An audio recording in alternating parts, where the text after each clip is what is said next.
ناظرین دا وا خیبر پختون قومي جرګه شه موجود یو قومي جرګه تقریبا 20-25 ټیم بعد شریکی جی تیورې تو سے کتلای شستای په سکرین منه چې تیورې تقریبا کمپلیټ شوی دی هر قبیله خپل کیمپ لگاولای دی هر قبیله نوسته دو او بقاعده و سبدان آباد د خپل جرګه شریکاوي هر قبیله او خپل مشرون منتخب کاوي چې کی مشرون منتخب چې په دوامه مرحله شو ا مشرون یدغه جرګه فیصله کاوي وس تقریبا تیورې کمپلیټ شوی دی ورسره کا صدر وشایا چې داتا خالی مشرون ندی رغلی خالی کشرون او ځوانون ندی رغلی بلکې داتا ترساره ها د میش چې کې خواتین دي دا ډېر خواندې ماندې رسیدلې دي او دغه د درناکه کہانی مو الریډي په خپل یوټیوب چینل در سره شیر کړی دي چې چا ځامن لا پتا دي چا یې کور ځوانون لا پتا دي چې خپل فریادي دل تر وړای دی چې په دا عدالت شو میشته انصاف ملاویږي مزید کا زدر وشایا چې کې مې کفلې پلیر راونه دي د مختلف علاقې نه چې څومره د قبایلی علاقې دي لکه د وزیرستان نارت وزیرستان د ساوث وزیرستان چې کې مې کفلر راونه وي پلیر شه مختلف گرفتاری ها وشولې او روډینی ها په بند کړی دي چې کې مې اطلاعات ملاویږي خو ډیر داسې دي چې د تا 50 کیلومتر پیدل سفر کړای دی ورسېدل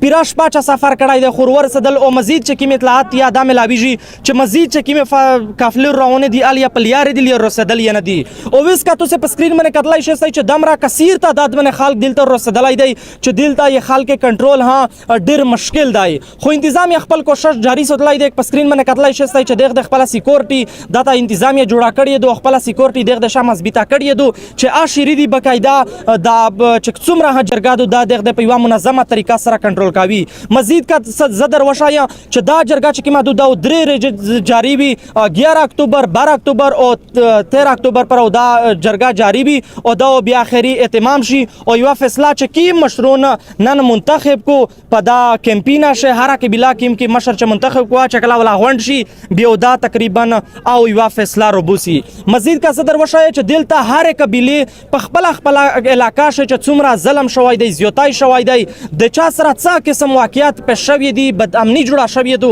او واقعیت بقاعده ثبوت وروړي دي دلیل سره ار شای ټوله ډیټا کلیکټ کړی دو بقاعده دغه په پرینټ فارم شر وړي دو بقاعده ډیټا دغه مرکزی لیول باندې جمع کاوي او بیا په عدالت شلاګي مزید کا صدر وشای دلته سکرین خبره شوی او اطلاعات د ملاویږي چې سکرین چکیم دی او لاګي بقاعده او چې څومره حادثه واقعیت شوی دي او په دغه جرګه ګراوند شه یکوم مخته پلی کیږي مزید کا صدر وشای چې داته چې څومره سکیورټي فورسز دي بدقسمت سره څوري ځوال د مختلف حربي استعمال کړي به خو نن چې څومره د پاکستان سکیورټي فورسز دي د سکیورټي ډپارټمنټ دي دلته د سکیورټي د پورا ندی رسیدلې تو څنګه لای شي په سکرین باندې چې دلته